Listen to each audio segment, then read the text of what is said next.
नमस्कार साथियों, मैं दौलत चौहान चाणक्य गुरु के डिजिटल प्लेटफॉर्म पर आप लोगों का फिर से स्वागत करता हूं। आज हम बात करेंगे हमारे अगले टॉपिक की, जिसका नाम होगा अम्ल, क्षार और लवण। तो आज हम अम्ल और क्षार को विभिन्न प्रश्नों के माध्यम से समझेंगे। तो आइए देखते हैं हमारा पहला प्रश्न। अम्ल वह कहलाता है, अम्ल किसे कहते हैं? तो यहां देखिए, हम पहले एसिड के बारे में थोड़ा सा जान लेते हैं कि अम्ल क्या होता है।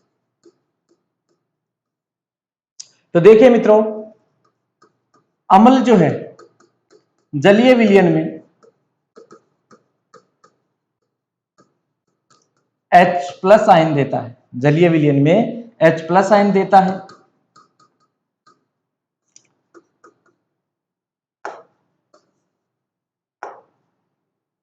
इसकी pH वैल्यू 7 से कम होती है। यह नीले लिटमस को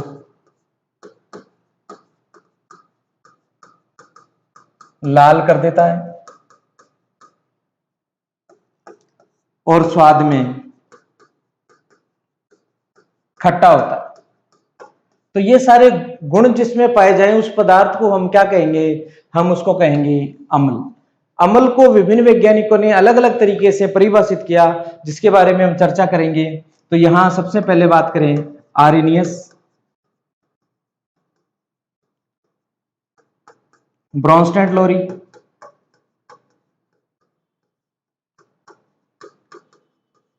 और लुईस। इन तीन वैज्ञानिकों ने अपने अपने तरीके से अम्ल को परिभाषित किया। आर्रेनियस ने कहा कि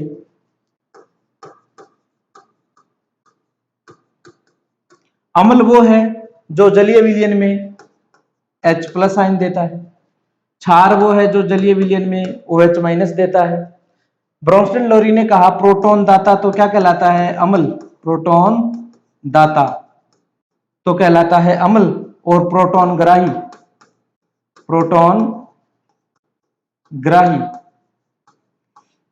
ग्राही कहलाता है क्षार। यहां ऐसे लुईस ने कहा कि जिस पर इलेक्ट्रॉन पेयर जो है,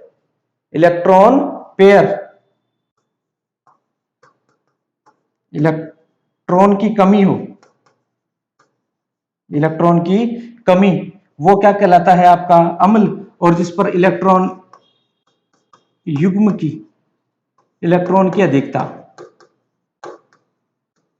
वो क्या कहलाता है? आपका क्षार। तो इलेक्ट्रॉन की कमी वाला तो कहलाता है अम्ल, और इलेक्ट्रॉन की अधिकता वाला कहलाता है क्षार। इसको ऐसे भी कह सकते हैं हम कि इलेक्ट्रॉन ग्रहण जो करता है वो तो कहलाता है क्षार, और जो इलेक्ट्रॉन दाता होता है वो कहलाता है क्षार। यहां इलेक्ट्रॉन ग्राही तो है अम्ल, और इलेक्ट्रॉन दाता क्या कहलाता है? क्षार। तो ये विभिन्न वैज्ञानिकों ने अपने अपने मत दिए। अपना यहां प्रश्न कहता है कि अम्ल वह कहलाता है जो H आयन देता है। क्या देता है? H आयन देता है। वो क्या कहलाता है? अम्ल कहलाता है। यहां ध्यान से देखेंगे सब ऑप्शनों को, तो ये H आयन लेता है, ये OH आयन देता है, ये OH आयन लेता है, और यहां H आयन देता है। तो हमारे इस क्वेश्चन का आंसर होगा कि H आयन देता है वो क्या कहलाता है? अम्ल कहलाता है। तो देखिएगा अगला प्रश्न। अम्ल लिटमस पर प्रभाव डालते हैं, कि अम्ल जो है लिटमस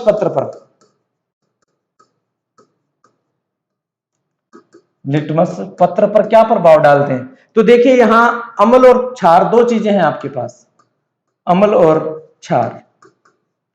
तो अम्ल पर लिटमस पत्र का प्रभाव याद करने के लिए आपको एक छोटा सा नाम याद रखना पड़ेगा, वो है अनिल। इस अनिल को याद रखने से आपकी सारी समस्याओं का समाधान हो जाएगा लिटमस पत्र को लेकर। क्योंकि F और अम्ल, और नी फॉर नीला, और ल फॉर लाल। मतलब कि अम्ल जो है वो नीले लिटमस पत्र को क्या कर देता है? लाल कर देता है। अम्ल जो है नीले लिटमस पत्र को क्या कर देता है? लाल। तो अब अगर अम्ल नीले को लाल कर रहा है, तो क्षार क्या करेगा? लाल को नीला कर देगा। क्षार क्या करेगा? लाल को नीला, इसको ऐसे भी कह सकते हो आप छालनी, छालनी, छा फॉर छार, ल फॉर लाल और नी फॉर नीला, कि जो क्षार है वो लाल लिटमस को क्या कर देता है, नीला कर देता है। तो आप इस तरीके से देखिए अम्ल क्या करता है, लाल को नीला तो क्षार कर रहा है। यहां लिखेंगे हम नीला लिटमस पत्र को क्या कर देता है, लाल कर देता है, तो हमारा आंसर होगा बी। यहां लिटमस पत्र पर कोई प्रभाव नहीं डालता, ऐसा नहीं है। ये लिटमस पत्र की अगर हम बात करें तो ये बना होता है लाइकेन का। किसका बना होता है, लाइकेन। और लाइकेन एक सहजीवी है, सहजीवी है, लाइकेन एक सहजीवी है, शैवाल और कवक का, शैवाल और कवक का। तो ध्यान रखिए कई बार ऐसा भी पूछ लिया जाता है सहजीवी का उदाहरण है, तो उसमें आपको एक ऑप्शन मिलेगा लाइकेन, तो आपका आंसर होगा लाइकेन। लाइकेन किसका सहजीवी है, तो शैवाल और कवक का सहजीवी है। देखिए अगला प्रश्न, जिनकी पीएच का मान 7 से कम होता है। जस्ट अभी हमने प्रारंभ में देखा कि पीएच का मान अम्ल का कितना होता है, क्षार का कितना होता है। ये पीएच क्या होती है थोड़ा सा समझते हैं, आगे भी हम चर्चा करेंगे।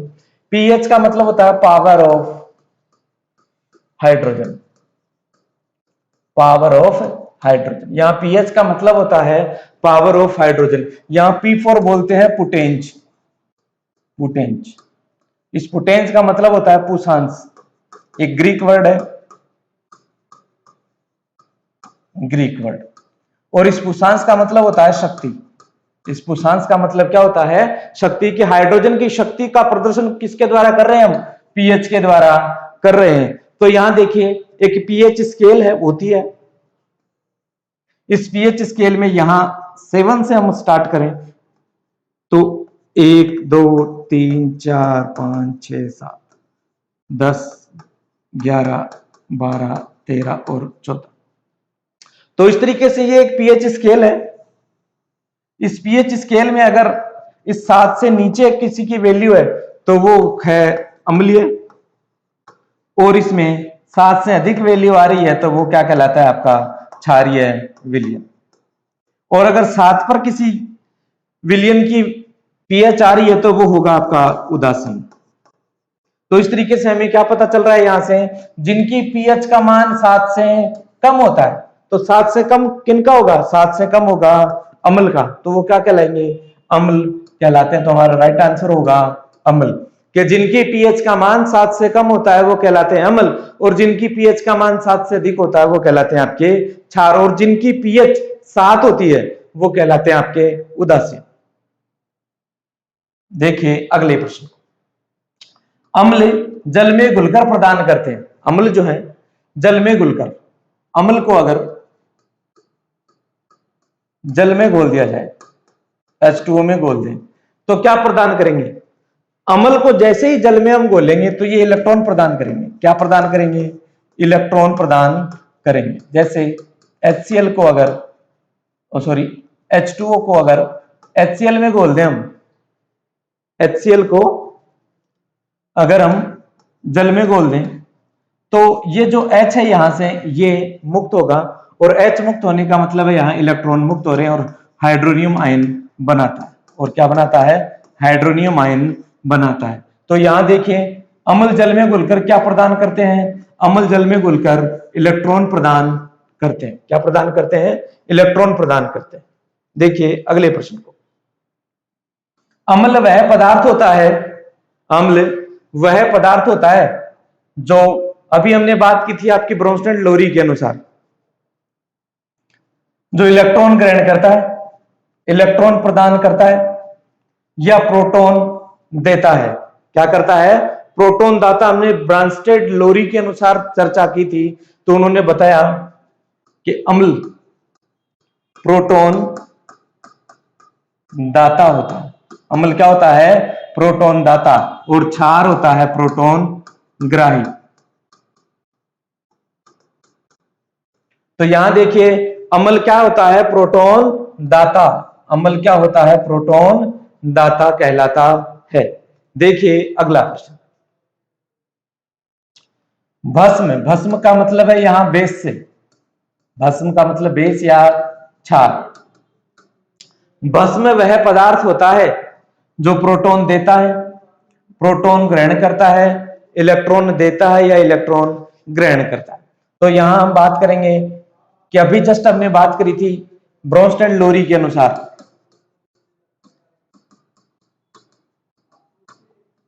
ब्रोंस्टेड लोरी के अनुसार तो प्रोटॉन जो ग्राही है वो तो कहला रहा था आपका अम्ल, और जो दाता है वो क्या कहलाएगा, क्षार। क्या कहलाएगा, क्षार। तो यहां हम बात क्या कर रहे थे, सॉरी, प्रोटॉन दाता तो अम्ल और प्रोटॉन ग्राही क्या था, क्षार। ग्राही क्या था, क्षार। तो यहां प्रोटॉन ग्रहण करने वाला क्या कहलाएगा आपका, क्षार या भस्म कहलाता है। क्षार या भस्म कहलाता है प्रोटॉन ग्रहण करने वाला।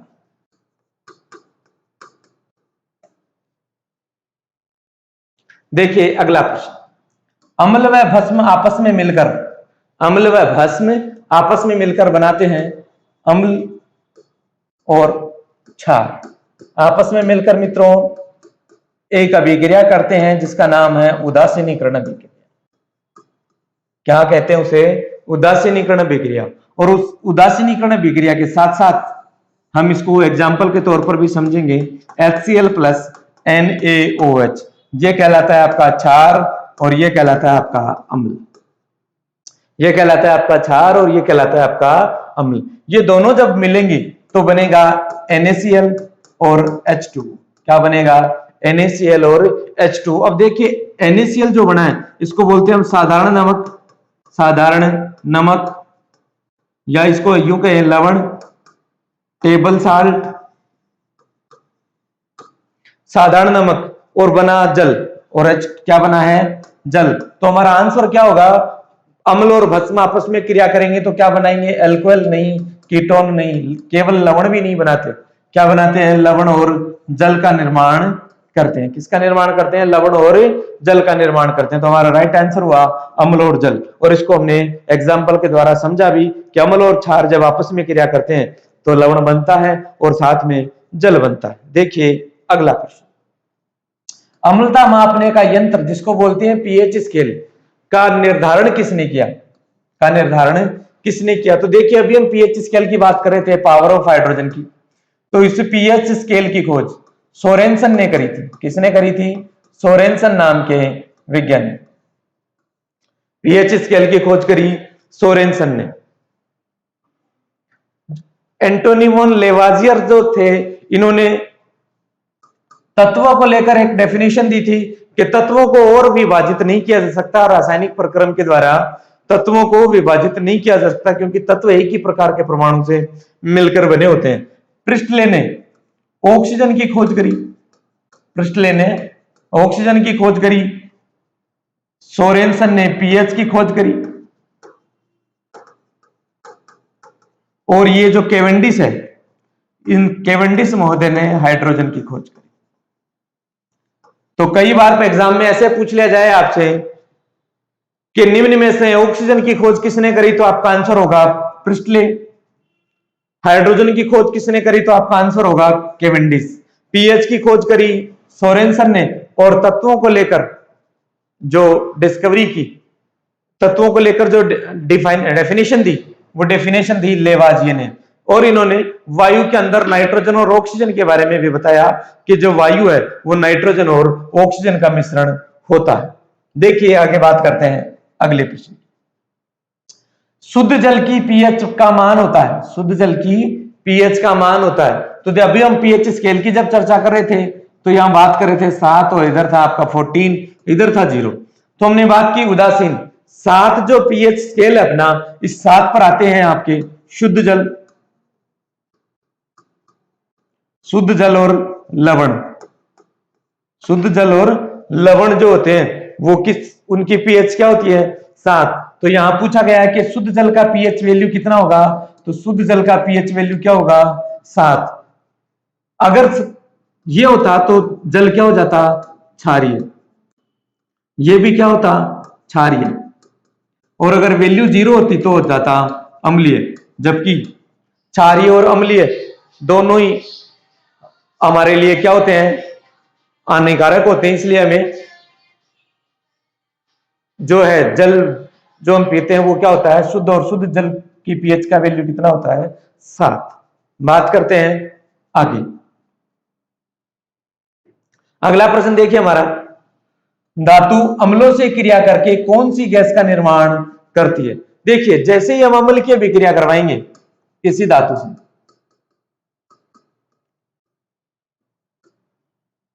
तो लवण बनता है और हाइड्रोजन गैस बाहर निकलती है।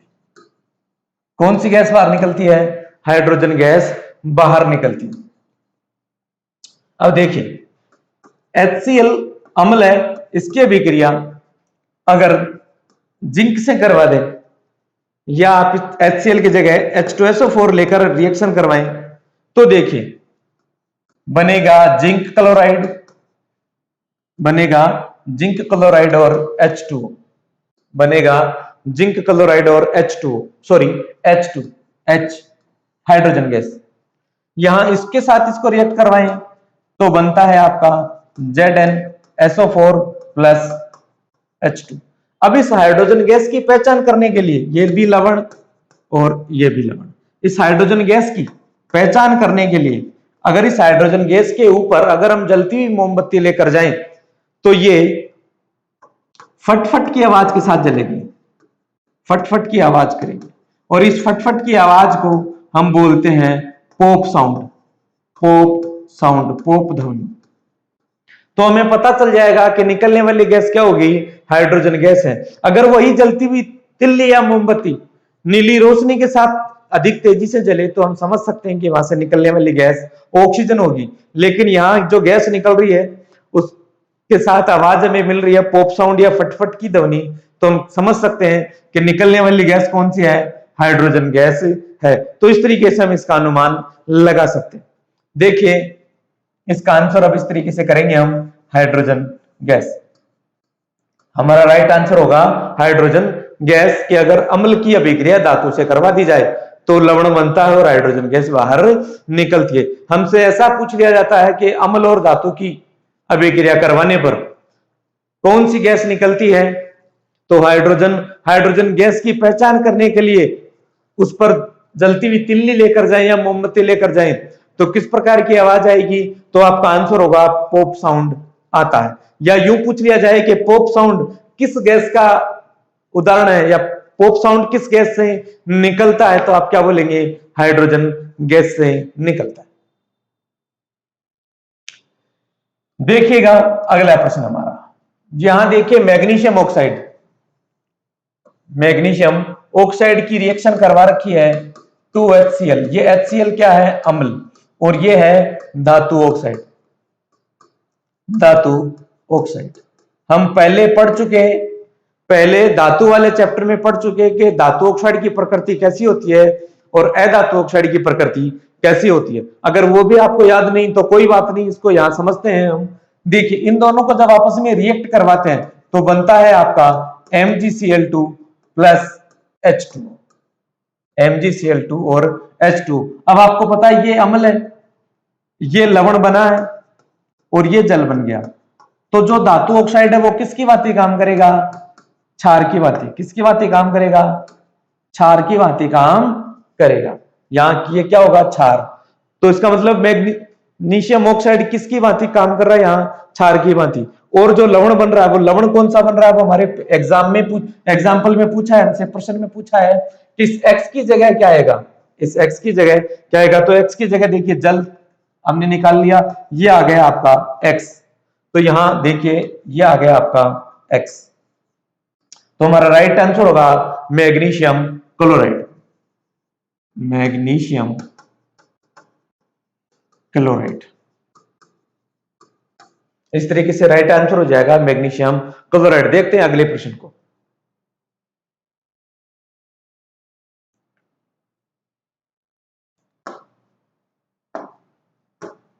प्राकृतिक संसूचक, प्राकृतिक संसूचक, नेचुरल इंडिकेटर, नेचुरल इंडिकेटर, जिसके द्वारा हम पहचान कर सकें अम्ल क्षार की। तो वो प्राकृतिक सूचक कौन सा इसमें देखिए, यहां हमारे पास है सेफ्रेनिन, फिनोप्थेलिन और मेथिल ऑरेंज। सेफ्रेनिन, फिनोप्थेलिन और मेथिल ऑरेंज और हल्दी।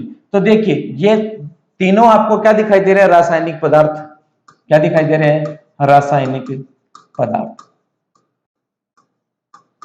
और एकमात्र हल्दी आपको नेचुरल सब्सटेंस दिखाई दे रही होगी, नेचुरल पदार्थ दिखाई दे रही होगी। तो हमारा यहाँ प्राकृतिक संसूचक क्या होगा, हल्दी। क्या होगा, हल्दी, टर्मरिक। हल्दी जो है हमारा यहाँ प्राकृतिक संसूचक होगा। और इस हल्दी के साथ साथ एक आपका जो लिटमस पत्र है, वो लिटमस पत्र भी किसमें शामिल करते हैं हम, नेचुरल इंडिकेटर में शामिल करते हैं। देखिए अगला प्रश्न, और जो ये फिनोप्थेलिन और मेथिल ऑरेंज है, ये आपके कृत्रिम संसूचक में शामिल होते हैं। कृत्रिम संसूचक, जिनके द्वारा हम विलयन में अम्लता और क्षारता का पता लगाते हैं। देखिए अगला प्रश्न, तनु विलयन से तात्पर्य है, तनु विलयन से तात्पर्य है डाइल्यूट सॉल्यूशन। डाइल्यूट सॉल्यूशन किसे कहते हैं, देखिए मित्रों, जब हम पदार्थ पढ़ रहे थे तो पदार्थ में हमने विलयन की बात करी थी। तो विलयन के बारे में हमने बात की, दो प्रकार का होता है, तो सांद्र और एक तनु।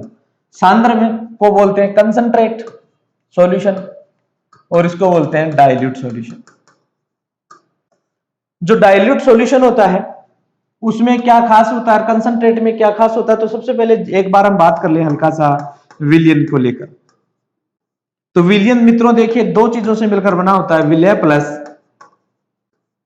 विलायक। विलय प्लस विलायक। तो यहां विलय की मात्रा जितनी ज्यादा होगी, विलय की मात्रा जितनी ज्यादा होगी, विलयन उतना ही ज्यादा सांद्र बनेगा। विलयन उतना ही ज्यादा क्या बनेगा, सांद्र बनेगा।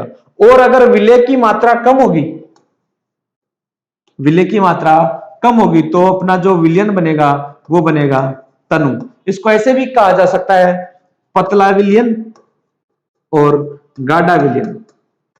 पतला विलयन और गाढ़ा विलयन के, जिसमें विलय पदार्थ की मात्रा अगर कम है तो जो विलयन बना है वो हमारा तनु कहलाएगा।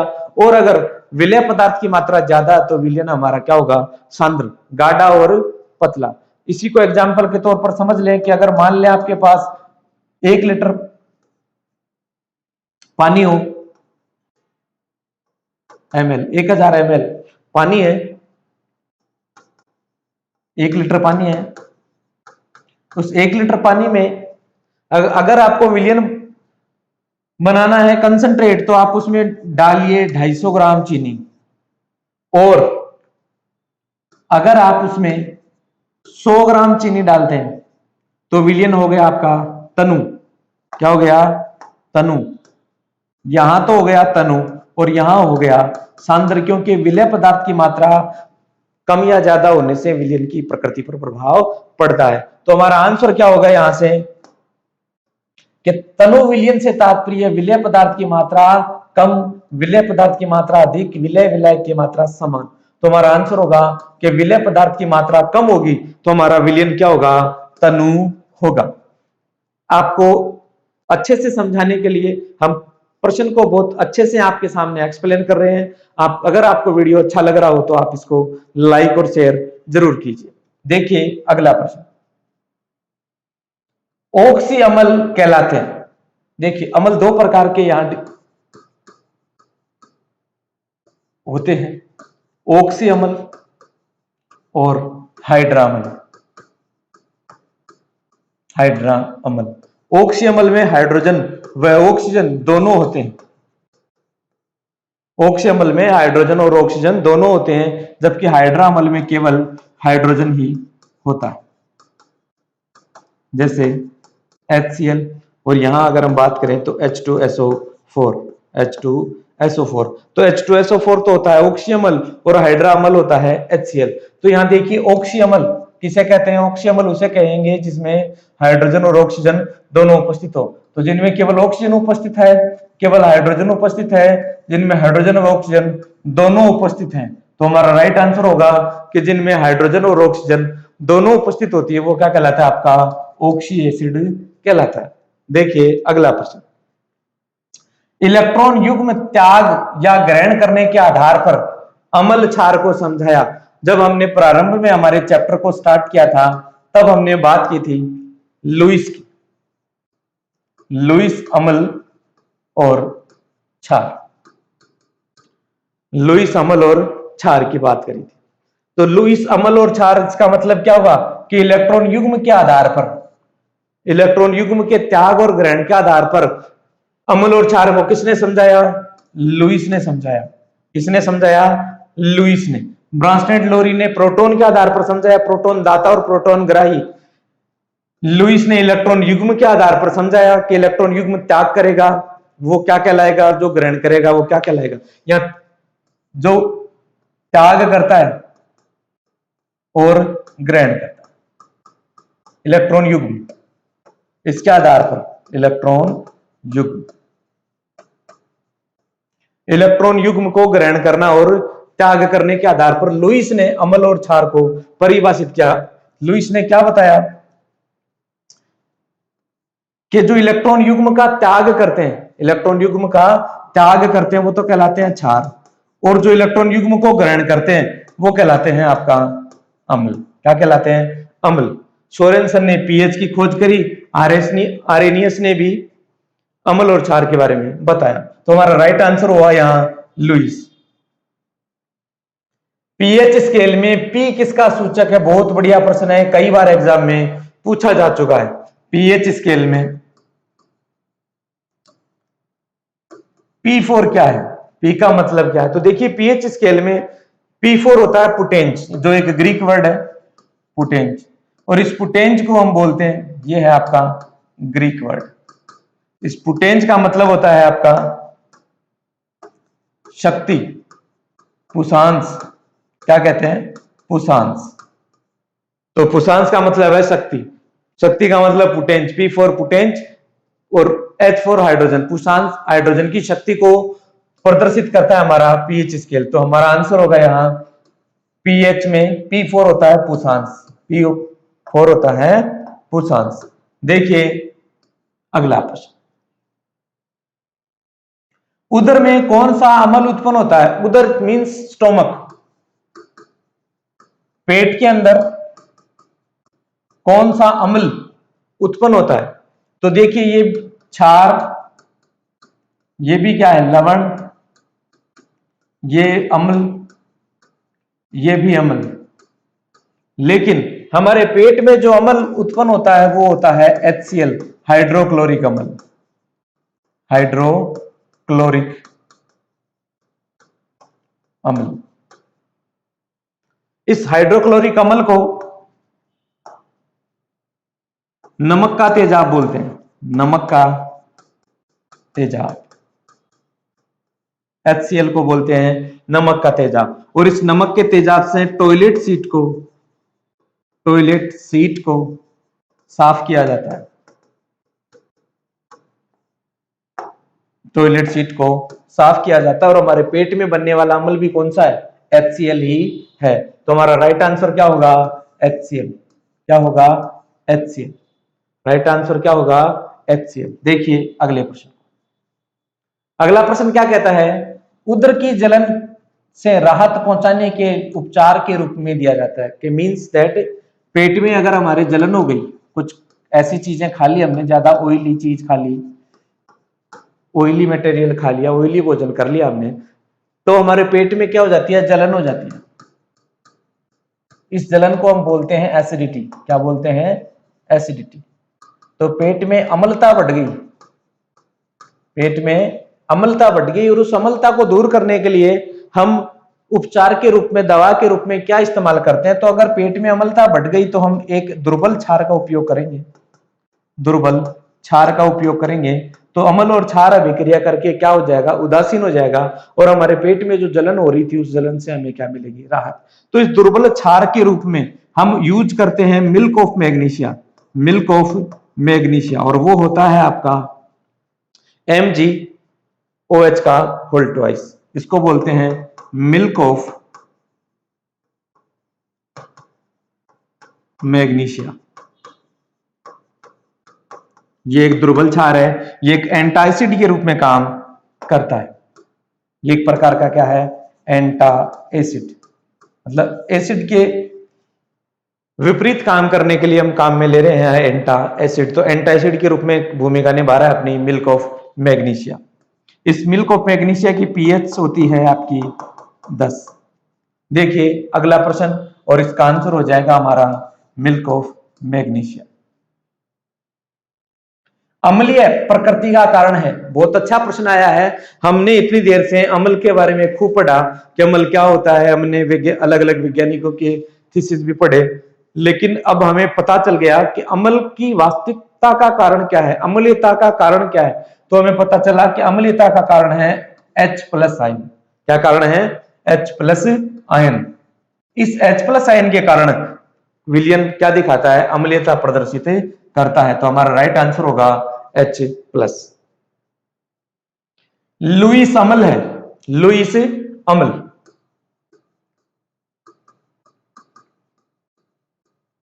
हमने बात करी इलेक्ट्रॉन युग्म ग्राही को क्या कहते हैं हम, या कहें इलेक्ट्रॉन की कमी हो, इलेक्ट्रॉन की कमी, तो उसे हम क्या कहते हैं, अम्ल कहते हैं। इलेक्ट्रॉन की कमी, इलेक्ट्रॉन ग्राही को क्या कह रहे हैं, अम्ल। इलेक्ट्रॉन दाता क्या कहलाता है, क्षार। तो यहां इलेक्ट्रॉन की कमी। अब यहां देखिए मैग्नीशियम, ये Mg+, ये NH3, ये H2O2, ये जल है, ध्यान दीजिएगा यहां H2O, बाई मिस्टेक 2 हो गया।